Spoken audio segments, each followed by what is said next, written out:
1000 اونٹ اصل قیمت خرید پر فروخت کر دیا اور 1000 رسیوں کے سوا کچھ نفع حاصل نہ کیا۔ پھر ایک ایک رسی 1 درہم سے فروخت کی اور اونٹوں کے اسی دن کے چارہ کی قیمت میرے ذمہ سے ساقط ہو گئی، تو اس طرح 2000 درہم مجھے نفع ہوا۔ دوسرے یہ کہ درویش لوگوں کا مال گرا قیمت پر خریدے تاکہ وہ خوش ہوں، جیسے بیوہ عورتوں کا سود، اور جو میوہ بچوں اور فقیروں کے ہاتھ سے واپس آیا ہو، کیونکہ اس طرح کی چشم پوشی صدقے سے بھی زیادہ فضیلت رکھتی ہے۔ اور جو شخص ایسا کرے وہ حضور علیہ الصلوۃ والسلام کی دعا لے گا۔ آپ نے فرمایا ہے، اللہ تعالیٰ اس بندے پر رحم کرے جو بے شرح میں آسانی کرے، لیکن دولت مند آدمی سے زیادہ قیمت پر خریدنا نہ باعث ثواب ہے اور نہ شکر میں داخل ہے، بلکہ دام ضائع کرنا، ان سے تکرار و اصرار کرے، سستا خریدنا بہتر ہے۔ حضرت حسنین کریمین رضی اللہ تعالی عنہما کوشش کرتے کہ جو کچھ خریدتے ارزا خریدتے اور اس میں تکرار و اصرار کرتے۔ لوگوں نے ان سے عرض کی، آپ حضرات روزانہ کئی ہزار درہم خیرات کر دیتے، معمولی مقدار پر اس قدر تکرار و اصرار میں کیا نکتہ ہے؟ فرمایا، ہم لوگ جو کچھ دیتے ہیں راہ خدا میں دیتے ہیں، اور خرید و فروخت میں دھوکہ کھانا عقل و مال کے نقصان کا باعث ہے۔ تیسرے، قیمت لینے میں 3 طرح کا احسان کیا جا سکتا ہے، ایک کچھ کم کرنے سے، دوسرے شکستہ اور کھوٹے اور درہم لینے سے، تیسرے مہلت دینے سے۔ رسول اللہ صلی اللہ علیہ وآلہ وسلم نے فرمایا ہے، اس شخص پر خدا تعالیٰ کی رحمت نازل ہو جو دینے اور لینے میں آسانی کرے، اور فرمایا جو آسانی کرتا ہے اللہ تعالیٰ اس کے کام آسان کر دیتا ہے، اور درویش محتاج کو مہلت دینے سے زیادہ کوئی احسان نہیں، لیکن اگر وہ اپنے پاس کچھ نہیں رکھتا تو اسے مہلت دینا واجب ہے، اور یہ بات عدل میں داخل ہوگی، احسان میں شمار نہ ہوگی۔ اور اگر وہ محتاج ندار نہ ہو، مگر جب تک اپنی کوئی چیز خسارے سے فروخت نہ کرے یا جس کی اسے خود ضرورت نہ آئے فروخت نہ کرے، اس وقت تک قیمت ادا نہ کر سکتا ہو، تو ایسے شخص کو مہلت دینا احسان اور اعلیٰ درجے کی خیرات ہے۔ حضور نبی کریم صلی اللہ علیہ وآلہ وسلم نے فرمایا ہے، قیامت کے دن ایک آدمی کو محشر میں لائیں گے، اس نے دین یعنی قرض کے بارے میں اپنے اوپر ظلم کیا ہوگا اور اس کے عمل فاقہ میں کوئی نیکی نہ ہوگی۔ اس سے کہا جائے گا، تو نے کوئی نیک کام نہیں کیا؟ وہ عرض کرے گا، ٹھیک ہے، میں نے کوئی نیکی نہیں کی، مگر اتنا ضرور کرتا تھا کہ اپنے شاگردوں کو کہا کرتا تھا کہ جس کے ذمے میرا قرض ہے اور وہ تنگ دست ہے، اسے مہلت دو اور تنگ نہ کرو۔ اس کی یہ بات سن کر دریائے رحمت جوش میں آئے گا اور خدائے ارحم الراحمین اس سے فرمائے گا، آج میرے سامنے تو تنگ دست اور بے نوا ہے، مجھے بھی تیرے ساتھ آسانی کرنا لائق و زیبا ہے، اور اسے بخش دے گا۔ ایک حدیث میں وارد ہے، جو شخص کسی کو ایک مدت معین کے وعدہ پر قرض دیتا ہے تو جو دن گزرتا ہے روزانہ اسے صدقے کا ثواب ملتا ہے، اور جب مدت معین گزر جاتی ہے تو پھر ہر روز اسے اس قدر ثواب ملتا ہے کہ گویا اس نے سارا قرض صدقہ کر دیا۔ زمانہ گزشتہ میں ایسے بزرگ لوگ ہوتے تھے جو یہ نہ چاہتے تھے کہ قرض دار ہمارا قرض ادا کرے، کیونکہ وہ جانتے تھے کہ ہر روز ہمارے لیے سارے قرض کے صدقے کا ثواب لکھا جاتا ہے۔ حضور صلی اللہ علیہ وآلہ وسلم نے فرمایا ہے، میں نے جنت کے دروازے پر لکھا ہوا دیکھا کہ صدقے کا ہر درہم 10 درہم کے برابر ہے اور قرض کا ہر درہم 18 درہم کے برابر ہے۔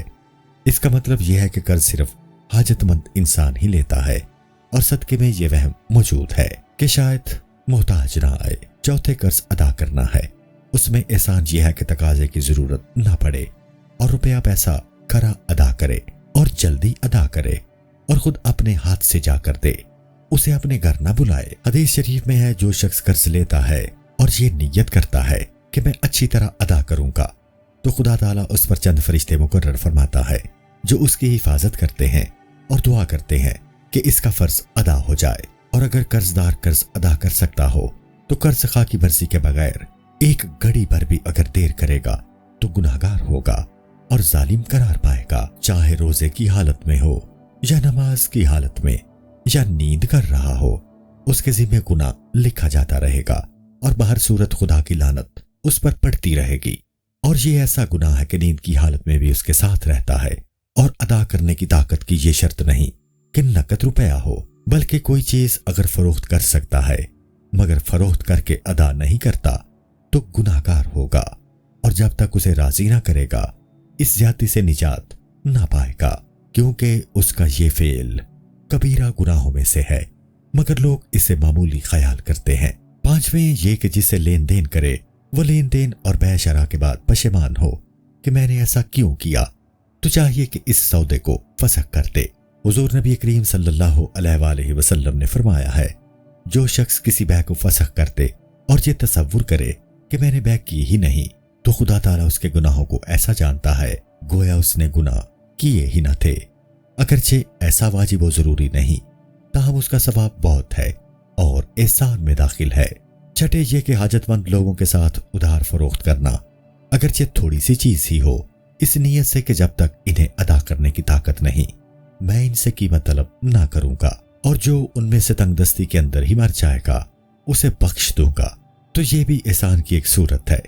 گزشتہ زمانے میں کچھ بزرگ ایسے گزرے ہیں جو یادداشت کی 2 فہرستیں رکھتے تھے، ایک میں مجہول نام درج کرتے تھے کہ وہ سب درویش اور فقراء ہوتے، اور بعض نیک وقت ایسے بھی ہوتے تھے جو فقراء کا سرے سے نام ہی نہ لکھتے تھے تاکہ اگر وہ مر جائیں تو ان سے کوئی مطالبہ ہی نہ کر سکے، اور سلف صالحین کے نزدیک ان لوگوں کا شمار بھی بہترین لوگوں میں نہ ہوتا تھا۔ ہاں، ان کی یہ بات بہتر قرار دی جاتی تھی کہ درویشوں کے نام ان سے قرض وصول کرنے کے لیے اپنے پاس درج ہی نہ کرتے، پھر اگر وہ فقیر لوگ قرض واپس کر دیتے تو لے لیتے، ورنہ ان سے لینے کی تمنا نہ رکھتے تھے۔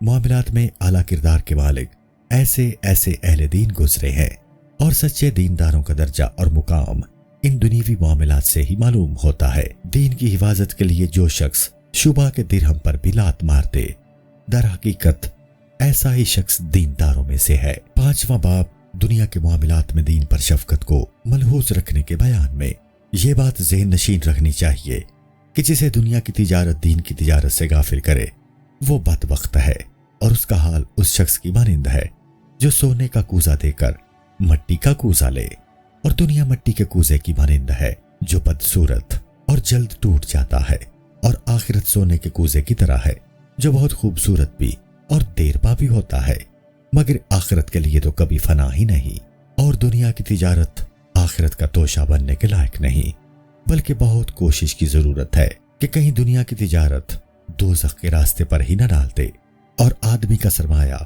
اس کا دین اور اس کی آخرت ہے۔ ہرگز نہیں چاہیے کہ انسان اس سے غفلت اختیار کرے اور دین کے بارے میں شفقت کی راہ پر نہ چلے، اور ہمیشہ تجارت دینیوی اور ذمہ داری کے کاموں میں ہی ڈوبا رہے، اور دین پر یہ شفقت اس وقت ہو سکتی ہے جبکہ 7 باتوں میں احتیاط کرے، اور یہ نیت کرے کہ بازار اس لیے جاتا ہوں کہ اپنے اہل و عیال کی روزی فراہم کروں تاکہ لوگوں کی محتاجی سے بے نیازی حاصل ہو اور مخلوق سے کسی قسم کا طمع نہ رہے، تاکہ اس قدر روزی اور فراغت میسر آ جائے کہ دل جمی کے ساتھ خدا تعالیٰ کی عبادت کر سکوں اور آخرت کے راستے پر چل سکوں، اور یہ نیت بھی کرے کہ پورا دن لوگوں کے ساتھ نصیحت، شفقت اور امانت سے پیش آؤں گا، اور یہ نیت بھی کرے کہ امر معروف اور نہی منکر کروں گا، اور جو خیانت کا مرتکب ہو اسے باز رکھنے کی کوشش کرے، اس پر راضی اور خوش نہ ہو۔ جب ہر صبح اس طرح کی نیتیں کر لیا کرے تو اس کے دنیا کے کام بھی ہمارے آخرت میں ہی متصور ہوں گے، اور دین کا نقد نفع ہاتھ آئے گا، اور اگر دنیا کی کوئی چیز بھی میسر آ جائے تو یہ اس پر مزید نفع ہے۔ دوسرا یہ کہ اس بات کا یقین رکھے کہ اس کی ایک دن کی زندگی بھی نہیں گزر سکتی جب تک کہ کم از کم 1000 افراد اس کے مختلف کام انجام نہ دیں، جیسے نان بائی، کاشتکار، جولاہا، روٹی بیچنے والا اور دوسرے بہت بے شمار لوگ، یہ سب اس کا کام کرتے ہیں، اور اسے ان سب کی حاجت و ضرورت ہے، اور یہ نامناسب ہے کہ دوسروں سے تو اسے نفع اور فائدہ پہنچے مگر اس سے کسی کو نفع نہ پہنچے، کیونکہ اس دنیا میں سب لوگ مسافر ہیں، اور مسافروں کو چاہیے کہ ایک دوسرے سے تعاون کریں اور ایک دوسرے کے مددگار بنے۔ نیز یہ بھی نیت کرے کہ میں بازار جاتا ہوں تاکہ ایسا کام کروں جس سے مسلمانوں کو راحت و آرام پہنچے، جس طرح دوسرے مسلمان کام کاج میں مصروف ہیں، کیونکہ تمام پیش فرض کفایہ ہیں، اور یہ نیت کرے کہ میں ان فرائض میں سے کسی ایک فرض کی بجا آوری کروں گا، اور اس نیت کی درستی کی نشانی یہ ہے کہ ایسے کام میں مشغول ہو جس کی لوگوں کو حاجت و ضرورت ہو کہ اگر وہ کام نہ کیا جائے تو لوگوں کے کام میں خلل واقع ہو۔ زرگری، نقاشی، کچکاری وغیرہ کا پیشہ اختیار نہ کرے کہ یہ سب دنیا کی آرائش و زیبائش ہے۔ ان پیشوں کی کچھ حاجت و ضرورت نہیں اور ان کا نہ کرنا بہتر ہے، اگرچہ مباح ہے، لیکن مردوں کے لیے ریشمی کپڑا سینا اور اس پر مردوں کے لیے سونے کا کام کرنا حرام ہے۔ اور جن پیشوں کو سلف صالحین مکروہ و ناپسند جانتے ہیں ان میں ایک غلے کی تجارت، دوسرا کفن فروشی کا پیشہ ہے، قصاب و صراف جو سود کی باریکیوں سے اپنے آپ کو مشکل سے ہی بچا سکیں، اسی طرح لوگوں کو سینگی لگانے کا کام جس میں یہ گمان ہو کہ فائدہ ہوگا یا نہ ہوگا، نیز جاروب کشی اور چمڑا رنگنے کا کام جس میں کپڑے پاک رکھنا مشکل ہو بھی کمینہ ہمت ہونے کی دلیل ہے، اور مویشی چرانے کا پیشہ بھی اسی حکم میں ہے، اور دلالی کا پیشہ جس میں ان بسیار گوئی کا مرتکب اور بعض اوقات کسی پر زیادتی کرنے پر مبتلا ہوتا ہے اس سے بھی پرہیز کرنا بہتر ہے۔ اور حدیث شریف میں وارد ہے کہ بہترین تجارت کپڑے کی تجارت ہے اور بہترین پیشہ خرازی کا پیشہ ہے، یعنی چھاگل اور مشق وغیرہ سینا۔ حدیث شریف میں ہے کہ اگر جنت میں تجارت ہوتی تو بزازی کی تجارت ہوتی، اور اگر دوزخ میں تجارت ہوتی تو صرافی کی ہوتی۔ 4 پیشے ایسے ہی ہیں جنہیں لوگ حقیر اور کمینے تصور کرتے ہیں، جلاہا ہونا، روٹی بیچنے کا پیشہ، سود کاٹنا اور معلمی کا پیشہ۔ انہیں حقیر جاننے کا باعث یہ ہے کہ ان پیشہ والوں کو لڑکوں اور عورتوں سے واسطہ پڑتا ہے، اور جو شخص کامکل لوگوں سے ملا جلا رہے وہ بھی کامکل ہو جاتا ہے۔ تیسری احتیاط یہ ہے کہ بندہ کو دنیا کا بازار آخرت کے بازار سے نہ روکے، اور آخرت کا بازار مسجدیں ہیں۔ خدا تعالیٰ فرماتا ہے انہیں اللہ کے ذکر سے غفلت میں مبتلا نہیں کرتی سوداگری اور نہ خرید و فروخت۔ آیا مبارکہ کا مطلب یہ ہے کہ اے لوگو چکنے رہو، مشغلہ تجارت کہیں تمہیں اللہ کی یاد سے غافل نہ کرتے، کیونکہ اس صورت میں خسارے اور نقصان میں جا پڑو گے۔ حضرت عمر رضی اللہ تعالیٰ عنہ نے فرمایا ہے، اے لوگو دن کا پہلا حصہ آخرت کے کاموں کے لیے مختص کرو، اور دن کا آخری حصہ دنیا کے کاموں کے لیے۔ سلف صالحین کی یہ عادت تھی کہ صبح و شام آخرت کے کاموں میں مصروف رہتے، یا مسجد میں ذکر الہی اور درود و وظائف میں مشغول رہتے، یا مجلس علم میں موجود رہتے، اور ہریسہ اور بنے ہوئے سری پائے بچے اور ذمی لوگ فروخت کرتے، کیونکہ ان کاموں کے وقت مرد مسجدوں میں ہوتے۔ حدیث شریف میں وارد ہے کہ فرشتے جب بندے کا اعمال نامہ آسمان پر لے جاتے ہیں، اگر اس بندے نے دن کے اول و آخری حصہ میں نیک کام کیا ہوتا ہے تو دن کے درمیانی حصے کے کام کی مغفرت ہو جاتی ہے۔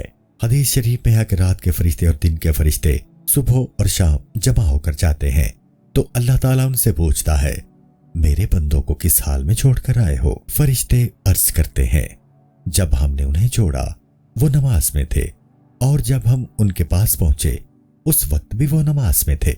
خدا تعالیٰ فرماتا ہے، میں نے تم کو گواہ بنایا کہ میں نے ان کو بخش دیا، اور چاہیے کہ دن کے وقت جب اذان کی آواز سنے تو جس کام میں بھی مصروف ہو اس کو وہیں چھوڑے اور مسجد میں آ جائے۔ اور آیت تلہیم تجارت کی تفسیر میں آیا ہے کہ یہ وہ لوگ تھے کہ ان میں سے لوہے کا کام کرنے والے نے اگر ہتھوڑا لوہے پر مارنے کے لیے اٹھایا ہوتا اور ادھر سے کان میں اذان کی آواز پہنچتی تو اسے نیچے نہ لاتا، یعنی لوہے پر نہ مارتا، اور چمڑے کا کام کرنے والا اگر ستان چمڑے میں چبوتا ادھر سے اذان کی آواز سنائی دیتی تو اسے باہر نہ نکالتا، اسی طرح چھوڑ کر نماز ادا کرنے چل پڑتا۔ چوتھی احتیاط یہ ہے کہ بازار میں ذکر و تسبیح اور یاد الہی سے غافل نہ رہے، اور حتی الامکان دل و زبان کو بیکار نہ رہنے دے، اور یہ یقین کرے کہ جو فائدہ ذکر و تسبیح نہ کرنے سے فوت ہوتا ہے سارے جہان کا فائدہ اس کا بدلہ نہیں بن سکتا۔ اور غافل لوگوں کے درمیان یاد الہی کرنے والے کی مثال ایسے ہے جیسے خشک درختوں پر ہرا درخت، اور مردوں میں زندہ، اور پگوڑوں میں غازی۔ اور آپ نے فرمایا، جو شخص بازار جائے اور یہ پڑھے، کوئی معبود نہیں سوائے اللہ کے، وہ اکیلا ہے، اس کا کوئی شریک نہیں، اس کی بادشاہی ہے، اور وہی حمد و ثنا کے لائق ہے، وہی زندہ کرتا ہے اور وہی مارتا ہے، اور وہ ہمیشہ زندہ ہے، موت اس پر طاری نہیں ہوگی، اس کے ہاتھ میں خیر و برکت ہے، اور وہ ہر بات پر قادر ہے۔ یہ تسبیح پڑھنے والے کے لیے 2,000 نیکیاں لکھی جاتی ہیں۔ حضرت جنید بغدادی رحمۃ اللہ علیہ فرماتے ہیں کہ بازار میں بہت سے لوگ ایسے ہوتے ہیں کہ اگر صوفی لوگوں کے کان پکڑیں اور ان کی جگہ پر خود بیٹھ جائیں تو اس کے لائق ہے۔ اور فرمایا کہ میں ایک شخص کو جانتا ہوں کہ جو ہر روز بازار میں 300 رکعت نماز اور 3,000 تسبیح اس کا ورد و وظیفہ ہے۔ اور علماء کرام نے فرمایا ہے کہ حضرت جنید بغدادی رضی اللہ عنہ نے اس سے اپنی ذات مراد لی تھی۔ خلاصہ یہ ہے کہ جو شخص بازار میں حصول معاش کے لیے جائے تاکہ دین کے کاموں میں فراغت حاصل کرے، وہ ایسا ہی ہے اور اس مقصود کو نظر انداز نہ کرے گا۔ اور جو زیادہ دنیا طلب کرنے جائے گا اسے یہ بات نصیب نہ ہوگی۔ وہ اگر مسجد میں جا کر نماز بھی ادا کرے گا تو بھی اس کا دل پراگندہ اور دکان کے حساب میں مصروف رہے گا۔ 5ویں احتیاط یہ ہے کہ بازار میں زیادہ دیر ٹھہرنے کی حرص و خواہش نہ کرے۔ مثلا یہ کہ سب سے پہلے بازار جائے اور سب کے بعد آئے، یا دور دراز پرخطر سفر اختیار کرے یا دریا کا سفر کرے۔ یہ امور کمال حرص کی دلیل ہے۔ حضرت معاذ بن جبل رضی اللہ عنہ فرماتے ہیں کہ ابلیس کا ایک بیٹا ہے، اس کا نام زلنبور ہے۔ وہ اپنے باپ کا خلیفہ اور نائب بن کر بازاروں میں موجود رہتا ہے۔ ابلیس اسے سکھاتا رہتا ہے کہ تو بازار میں جا کر جھوٹ، مکر و فریب، دغا بازی اور قسم کھانے کی رغبت دلایا کر، اور ایسے شخص سے چمٹا رہے جو سب سے پہلے بازار جاتا ہے اور سب کے بعد آتا ہے۔ حدیث شریف میں وارد ہے کہ سب جگہوں سے بری جگہ بازار ہے، اور بازار کے لوگوں میں سب سے بدتر وہ ہے جو سب سے پہلے کاروبار کے لیے بازار پہنچ جائے اور سب کے بعد واپس آئے۔ تو دکاندار کو چاہیے کہ یہ بات اپنے اوپر لازمی و ضروری قرار دے کہ جب تک مجلس علم، صبح کے اوراد و وظائف اور نماز صبح سے فارغ نہ ہو بازار کا رخ نہ کرے، اور جب اس دن کی روزی کما لے تو واپس آ جائے اور مسجد میں جا کر عمر آخرت کی روزی کمانے میں مصروف ہو جائے، کیونکہ آخرت کی مدت بڑی دراز اور اس کی روزی کی بہت زیادہ ضرورت ہے، اور انسان آخرت کے توشے سے بالکل مفلس اور تنگ دست ہے۔ حضرت امام اعظم ابو حنیفہ رضی اللہ تعالی عنہ کے استاد محترم حضرت حماد بن سلمہ رضی اللہ تعالی عنہ دوپٹے بیچتے تھے۔ جب 2 حبہ یعنی معمولی نفع کما لیتے تو گٹری اٹھا کر گھر آ جاتے۔ حضرت ابراہیم بن بشار رحمۃ اللہ علیہ نے حضرت ابراہیم بن ادم رحمۃ اللہ علیہ سے کہا کہ میں آج مٹی کے کام کے لیے جاتا ہوں۔ آپ نے فرمایا، اے ابن بشار، تم روزی ڈھونڈتے ہو اور موت تمہیں ڈھونڈتی ہے۔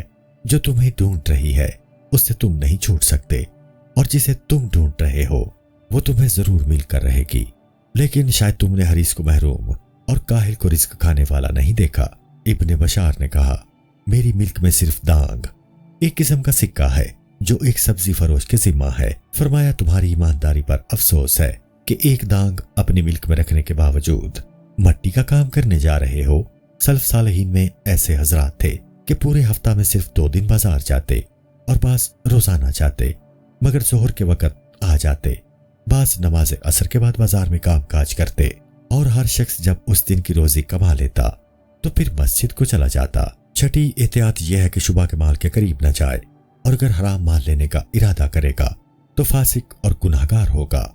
اور جس چیز میں شبہ ہو تو اگر خود صاحب دل ہے تو اپنے دل سے فتویٰ دریافت کرے، مفتیوں سے دریافت نہ کرے، اور یہ بات نادر ہے۔ اور جس چیز سے دل نفرت اور کراہت کرے اسے نہ خریدے۔ ظالموں اور ان کے متعلقین سے لین دین نہ کرے۔ کسی ظالم کے ہاتھ مال ادھار فروخت نہ کرے، کیونکہ اگر وہ ظالم آدمی مر جائے گا تو قرض خواہ کو رنج و صدمہ ہوگا، اور ظالم کے مرنے پر پریشان ہونا اور اس کے دولت مند ہونے پر خوش نہ ہونا چاہیے۔ وہ چیز ظالم کے ہاتھ فروخت نہ کرے جس کے متعلق جانتا ہو کہ یہ چیز اس کے ظلم میں معاون ہوگی اور اس کے ظلم میں اضافہ ہوگا، بلکہ فروخت کرنے والا بھی اس ظلم میں شریک ہوگا۔ مثلا ظلم و زیادتی کرنے والوں کے ہاتھ کاغذ فروخت کرے گا تو گناہگار ہوگا۔ غرض کے ہر آدمی سے لین دین نہ کرے، بلکہ جو شخص لین دین کے لائق ہو اسے تلاش کرے۔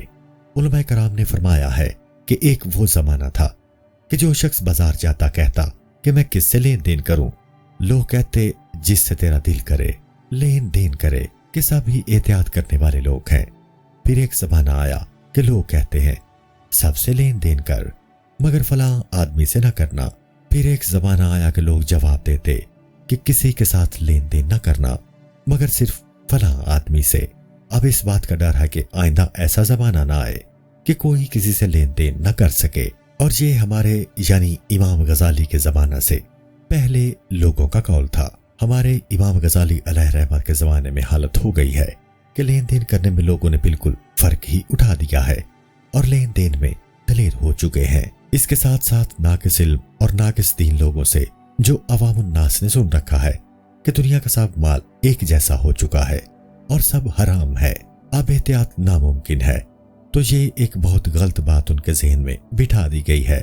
بات یوں نہیں ہے، اس کی شرط اس کتاب کے حلال و حرام کے باب میں جو آگے آ رہی ہے بیان کی جائے گی انشاءاللہ تعالی۔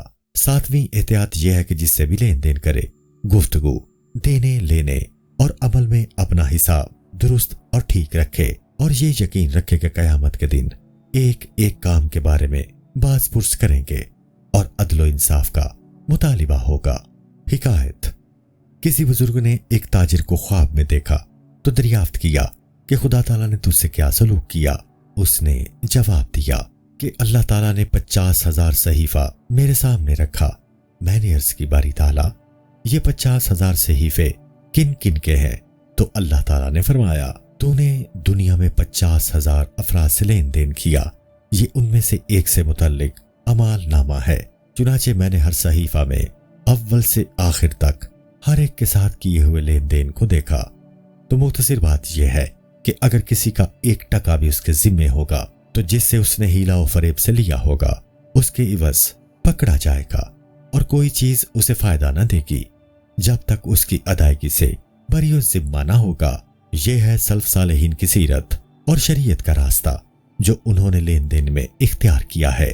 سلف صالحین کا یہ طریقہ اب اٹھ چکا ہے اور معاملات اور ان کا علم بھی لوگوں نے اب فراموش کر دیا ہے۔ جو شخص سلف کے ان طریقوں سے ایک طریقہ پر بھی عمل پیرا ہوگا ثواب عظیم کا مستحق ہوگا، کیونکہ حدیث شریف میں وارد ہے کہ حضور نبی کریم صلی اللہ علیہ وآلہ وسلم نے فرمایا ہے کہ میری امت پر ایک زمانہ ایسا آئے گا کہ جو احتیاط تم کرتے ہو اس کا 10واں بھی بجا لائے گا تو کفایت کرے گا۔ صحابہ کرام نے عرض کی ایسا کیوں ہوگا؟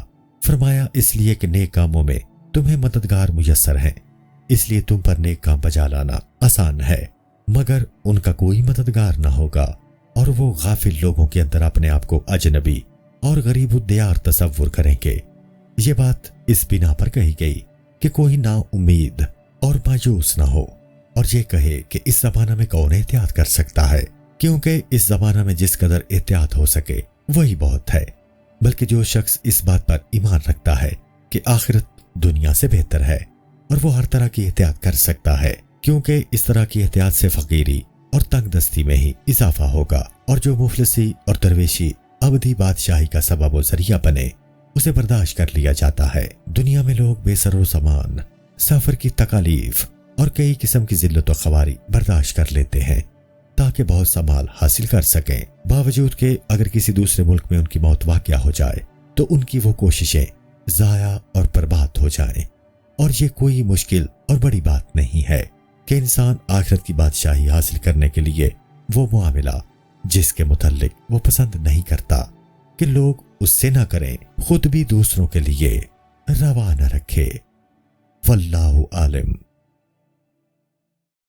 السلام علیکم۔ پوری کتاب دیکھنے کے لیے ہمارے یوٹیوب چینل صوفی سما کی پلے لسٹ میں جائیں، یہاں آپ کو مختلف بزرگوں کی کتابیں ملیں گی، اور جو کتاب پوری نہ ہوئی اس پر کام تیزی سے ہو رہا ہے اور ریگولر بیسس پر اپلوڈ ہوتی رہتی ہیں۔ آپ سے گزارش ہے کہ آپ ہمارے یوٹیوب چینل کو سبسکرائب کر لیں اور بیل نوٹیفیکیشن پر کلک کر لیں تاکہ ہماری آنے والی کتابیں آپ کو ملتی رہیں۔ جزاک اللہ خیر۔